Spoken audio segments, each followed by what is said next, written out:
Welcome back, listeners, to the Stop Digging podcast. I'm Susan, your host for today. We all have hard days at work. There are ups and downs, but there are reported toxic work environments. 1 in 5 workers experience toxic work environments. And when we say toxic work environments, that's just not a bad day. That means every day is a battle. And it means that workers are experiencing so much stress that they almost can't function and perform in their jobs. That's what a toxic work environment is. 20% of the entire world is working below performance in high stress, high toxic environments. According to the American Psychological Association, that 22% of employees in the United States are in toxic work environments that have harmed their mental health. And this was surprising to me, and it may be to you also, listeners, is that 94% in the automotive industry, of all industries, said that their workplace was toxic, and 70% of them said that they were leaving their jobs. That is a huge turnover rate in the automotive industry. And I think, what about all these leaders that are supposed to be leading these places? And so I started looking at CEOs, and one of the most significant things I found is that their jobs are also highly stressful. And many of you think they're compensated well enough to handle it. We're all human. And what I found was that the divorce rate among executives is astronomical. At any given year, there are 20% of all executives are getting divorces. According to the Pollock Peacemakers organization, in 2024, 85% of companies in the United States have dealt with severe conflict within their workplace. And they are losing every single year $359 billion due to conflicts in their workplace. That is one expensive conflict, folks. Employees who are happy, who perform well, and who stay engaged and employed at their companies have to have a sense of purpose. And so our guest today, I'd like to introduce her, Maria Escobar-Bordyn. She is on the forefront working internationally with leaders, companies, CEOs, coaches, nonprofits, arts, social services, human performance consulting firms have used her, hired her, and deployed her. Every company size. Maria, thank you so much for being a guest. Sure, thanks. I was astonished at the statistics you were stating, and I think in some cases it only gets worse. Have you ever worked in a toxic environment? Oh, yes. However, something about me is that when I realize I'm not a fit, then I'm out of there. And so I do believe in staying and seeing what I can improve and seeing what I can help shift. But at some point, if it looks like nothing's going to happen, I move. Most people have heard of what IQ is. A lot of people now know what EQ is, which is emotional intelligence. And it's a way of processing your emotions and in relationships and with yourself. But not a lot of people yet know what conversational intelligence is. And I would say that it is actually more powerful than some of these other things, because it doesn't just change you and your response, you're actually changing other people. So tell us a little bit more about that. Conversational intelligence is something that was developed by a woman named Judith E. Glaser. And it began from her conversations early on, from her childhood, where she was just noticing and watching how things went awry in conversations or how things were working or not working within her own sphere. That translated later on to her developing some sales courses to help salespeople really be able to be more effective at their work that really had to do with their conversations and how they were engaging in how they were establishing relationships. And she spent most of her work life consulting in organizations around what she called conversational intelligence and the ability to shift one's own way of.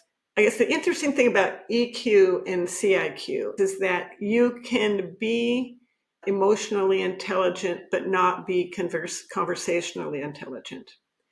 But you can't be conversationally intelligent and not be emotionally intelligent. If you're conversationally intelligent, you have EQ as well, because it's just embedded in that. If you don't know this, conversation, the power of conversation is not in the speaker. You can say anything you want. That's not going to be a conversation worth having, because your listeners are going to filter, reinterpret what you say. So the power of all communication is going to be in the listener. So people who have conversational intelligence need to somehow take that into account and change how the people who are listening hear what they have to say when we're communicating. And yes, the meaning of things resides in the listener, not in the speaker. And it's not that as a listener, we're making things up, but we have different life experiences. We have different ways of hearing things. We have different experiences with words similar to what you are saying, and our brains are putting it through those filters. And so I might say the word meaning in something, and you think I'm talking about the definition of a word, when it turns out I'm thinking about what's the essence of, what does it mean? What we can do is understand our basic wiring, how we're wired to take in information, and not be judgmental about it necessarily, but also to understand that just because I'm thinking this way does not mean everybody else is. And on top of that, if somebody doesn't feel like they're being listened to, do you trust that person? Do you want to share with that person? If you're in a meeting and you say something and you're honestly expressing yourself, and what someone else hears is something different, and they respond in a way that is maybe harsher or more dismissive, than, like, you don't feel like they actually heard what you were actually saying. And then when you do that, you're also not listening to what's being said. No, you're thinking hate thoughts toward the person that did that to you. That guy from sales that is so arrogant. Exactly. And part of that is also because when we listen, now, how many of us have been through communication courses? We all have, when we're told, okay, effective listening. To be an effective listener, you want to make sure that you are silent and you're not interrupting. You're going to make sure that your phone is off and you don't have distractions. You're going to ask a clarifying question. But the pieces that they don't address, those are all tactics. What happens is we're focused on the intellectual content of what's being said. We're listening to the words and maybe what's the problem that they're saying, and we're not really taking a look at what the impact is on them or how they are experiencing it. And so when we just jump to a conclusion about what we're hearing, we wait for them to stop talking, and then we jump in and here's the solution. And the person says, but you're not listening. Yes, I'm paraphrasing back. Here's what you told me. Yeah, but you're not hearing me. What is it that they're when we talk in conversational intelligence about not just listening to understand the content, it's about listening to connect. And when you listen to connect, you are really paying attention to that person. You're not preparing what your answer is going to be. I will say this to our listening audience. Have you ever walked into a room and just felt like you were being talked about? Right. And I've talked with speakers before. You can, as a speaker, professional speaker, you walk into a room and you can just feel whether it's a flat vibe, nourishing, exciting vibe, and you feed off of that. There's actual science behind that. Definitely, when that happens, it's almost like a bucket of cold water is thrown on you. There's actually what they call social contagion or emotional contagion, where we can become dysregulated in the face of a person who's dysregulated. What can you share about the neuroscience of that? Because we're getting a lot of information about neurodiversity out in the ether world of workplace environments. I'll say two things. One, the concept of neurodiversity and neurodivergence. Okay. And neuroscience can give explanations around that. As humans, every single one of us is different. So we could just say we're all neurodiverse. However, the term neurodivergent typically refers to people who don't process things or engage with things in a typical manner. I'm going to put typical in quotes. Okay. But there's like how most people do. Conversational intelligence is based on neuroscience from the standpoint that there are certain things that our brains naturally do as part of the way we process information that we don't realize it's doing. It's humming in the background and doing it. For example, if something really stressful or shocking happens, all of a sudden, I'm a fight person, not a flee person. I put up my dukes and I'm ready to have it battle. In the old days, it was your saber-toothed tiger coming at me. Now it's in the workplace. Am I safe here? And it's continually scanning for danger, and it can be anything. But when our brain senses danger, it sends an alert system to the rest of our body that says, alert, shut down your thought process because now it's time to protect. You used a term called regulation, self-regulation, up-regulating, down-regulating. Right. When you're aware of what's happening to yourself and your own body, how do you make that determination? What do you need to regulate? When our body detects danger, there's normally an infusion of cortisol in our body. And cortisol is not a bad hormone at all, but it is the one that causes great stress. It's what happens when we're stressed or we sense danger. And when we can find ways of reducing that amount of cortisol and bringing in oxytocin being the bonding hormone, some people call it the love hormone, but it really is the hormone that enables us to create connections with others. If we can find a way of letting that oxytocin increase, it helps. That can be done by watching a cute video on YouTube, little puppy dogs sauntering around. I think cortisol stays in your body longer as well.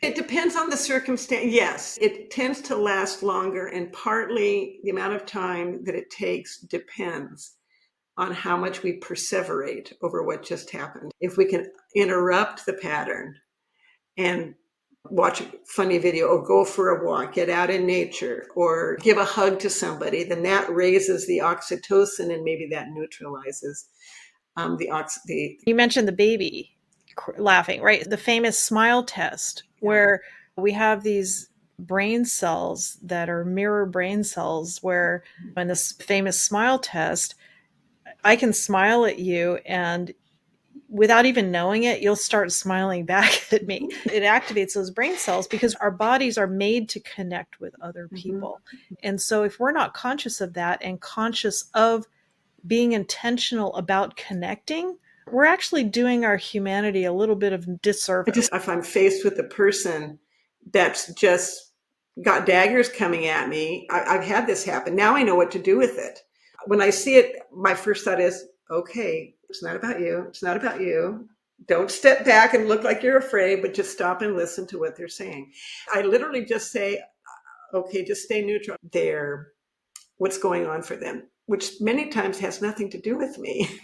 It has to do with something that just annoyed them or something happened. I love what you just said right there, because that to me is the essence and the power of the conversational intelligence, is that when you have figured out how to up or down regulate your own neurological self and hormonal self and brain cell self to not mirror or increase whatever the situation is, you then all of a sudden have the power to help them to deregulate their toxicity. And, going back to something you said earlier about the level of toxicity that leaders create in organizations, frankly, sometimes what the leader is doing is not being intentionally power over or intentionally toxic. They're not being heard.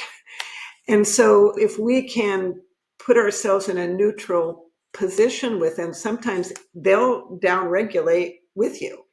But it has to start from somewhere. The bottom line for me is just anything that you can do to take back your own power is powerful. Our nonprofit focuses on empowerment of people, and particularly workers, but also startups and things like that. One of the statistics I didn't get to and didn't read was the retention rate, how long people stay at jobs. And for older people over 50 who are working, it's a little bit longer, an average of about 4.2 years. And also if you're in the public sector, it's about 6 years. But younger people under 50 who are in the workplace, their retention rate is much lower, and it is the lowest among minorities. So even if the leader is being sensitive and using the right words, it's landing differently on you. So, how can you take back your power without feeling like I don't belong here and they're judging me? Like, you have to, like, taking back your power is to downregulate and ask the other questions to help to control them, the people who are speaking, right? I would also say that we sometimes make an assumption when we hear something that it's about what we think it is. I say this as a Latina person. I'm bicultural. As a Mexican, our family was the only Mexican family in the town we were living with, one of the towns we lived with. I lived in Mexico for a number of years. And regardless of what you think I look like, which throws people off a lot, you should see my brother Miguel Escobar, who's an Irish redhead. But sometimes it's not about what we think. And so people can't take our power if we don't give it to them.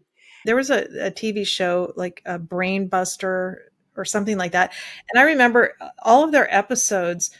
It's funny how brains work, because what you were saying, our brains would be overloaded if we could track everything around us, even just sitting in our room, right? We actually filter out about 80% of what's around us. And they gave examples of this in this show. They had people where they would change something in the environment, like they put a chicken in a window, or they would do these odd things, but people weren't expecting it, so they weren't looking for it. They would literally block out almost everything. And even if they studied a photo, there were certain things that they would remember about the photo, but everything else they couldn't remember. And we all do that. We think we know where our environment is, but we're also filtering out 80% of stuff that we're not even noticing because our brains just can't process it. My beloved Prius is 12 years old. But when I decided I was going to buy a Prius, all of a sudden they're all over the place. I'd never noticed it. It's not like overnight, all of a sudden everybody was buying Priuses. I had just never noticed them because I didn't have a filter for that.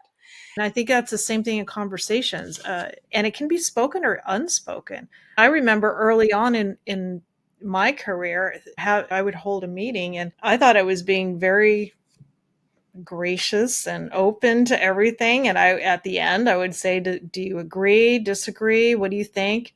Not much. Nobody disagreed. So I thought I had buy-in. I thought everybody was on board. And what happened? We left the meeting, and guess who did everything? Yeah. Right? Nobody did their part. Nobody. And what that did for me is it made me really angry, and it made me distrust all of them. Silence is not Right. assent. And if we're conversationally intelligent, we're not looking for the cues, right? We're asking, we're observing, we're saying, I noticed that you've been staring at your notes nonstop for haven't looked at me once. What's up with that? Mistrust and distrust is easy to create and hard to overcome. And trust is actually easy to create. We just forget to do it, or we don't pay attention to doing it. That example you gave about assuming that people, because I didn't say anything, everybody was on board and was okay with the past, one of those conversational blind spots.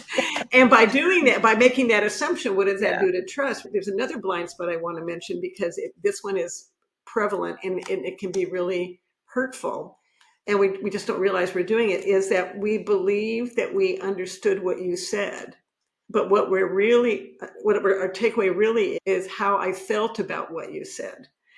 I do feel like you spend so much time at work and interacting with people, just having better relationships is key. And not just in workplaces and at your home, but we're talking internationally. You have a great quote. I want you to share that quote and maybe say it twice, because I really want people to hear this quote and really listen to what it's saying. This is a quote from Judith Glaser. To get to the next level of greatness depends on the quality of the culture, which depends on the quality of the relationships, which depends on the quality of the conversations. Everything happens through conversation. So if you're in a toxic environment and you're a leader and you want to start creating a culture of trust and performance and greatness, start with those conversations. We offer training programs that are what we call immersive. because the intention is not just taking all this information intellectually. It's really about how do you become able to have conversations in this way. My mission is to help conversations everywhere, not just in the workplace, but everywhere. What does CIQ look like in other languages or cross-culturally? How does it work, and are there different components to what you do? What's interesting, we have certified and accredited coach consultants around the world in every country. And although there may be cultural nuances to certain things, people's general experiences around conversations and relationships are the same. Our wiring is the same. Our need as a human to connect with others is the same. The cultural norms may shift what that looks like and how that plays out. But being able to listen, to connect, to be able to self-regulate, to recognize when the wrong part of my brain is in charge instead of the one that's more partnering, all of that is the same. We can get a bunch of people to learn these skills and share them. You are changing the culture of wherever you are. I think that's great. And it is part of that, just owning your own personal and professional development. We do need to protect ourselves, but there are things that we can do in our spheres of influence that can shift that. I wish I would have learned some of these things earlier. So much of the isolation and things that we're seeing in our world right now, particularly among young people, but not exclusively. Some countries are higher than others with suicide, but there's huge disconnect, right? Self-punishment, feelings of isolation, or even just not caring because you don't think anyone cares for you. And I think there's that element of trust and connection that doesn't make our lives feel so desperate. And it starts with I. It starts with I. To move on, moving from I to we. I'm excited. I am so glad that you came on, and we just touched. Thank you for having me. Oh, we'll put the website up in our posts, but if you want to share your website one more time. It's where you'll find information about the programs. It's www.we-iq.com. Perfect. And the listeners try to visit their website and just check it out, see what you like, and just learn what you can. Thank you so much, Maria, and hang tight.